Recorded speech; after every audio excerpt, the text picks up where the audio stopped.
Hello friend, आज के चले एसेছি আমি খাওয়ার মেলাতে। আজকে আমি পেঁয়াজ কলি বানাইতে যাচ্ছি। দেখুন কিভাবে বানাবো। আমি আলু কেটে নিয়েছি দুটো বড় সাইজের ছোট টুকরায়। সেটা আমি কড়াইতে তেল ঢেলে আলুটা ঢেলে দিয়েছি। এদিকে কড়াইতে দেখো আলুগুলা অল্প অল্প গোল্ডেন হয়ে গেছে। আর একটু ভেজে তারপরে আমি অ্যাড করে দিব পেঁয়াজগুলা এইভাবে ছোট সাইজে কেটে নিব। দেখুন কি সুন্দর পেঁয়াজ, গ্রিন পেঁয়াজের সাথে এইভাবে আলু বানিয়ে অবশ্যই একবার খেয়ে দেখবেন। পেঁয়াজ কলি রুটি ভাতের সাথে কিছুর সাথেও খাওয়া যায়, ভীষণই টেস্টি হয়। আলুটা ভাজা হয়ে গেছে। এর মাঝখানে আমি অল্প জিরা ঢেলে দিয়েছি। এর সাথেই 1 চামচ শুকনো লঙ্কার গুঁড়ো ঢেলে দিলাম। দেখো কি সুন্দর রেড হয়ে গেছে। এর সাথে আমি 1/2 চামচের মতন হলুদের গুঁড়ো ঢেলে দিয়েছি।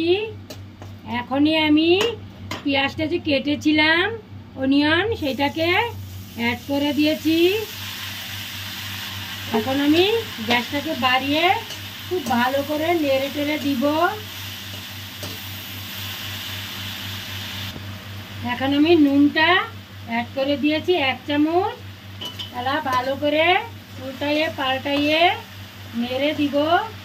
আমি শুকনো বানাবো, ভাতের সাথে খাবো।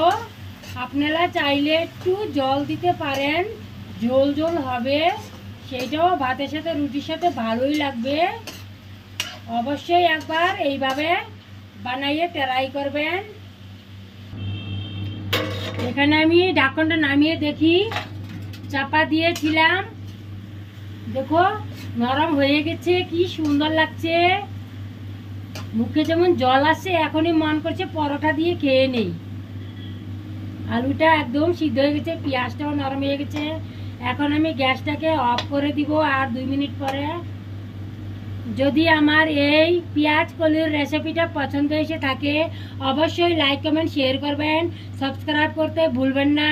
আপনারা আমার সাথে থাকুন নই রেসিপি দেখার জন্য।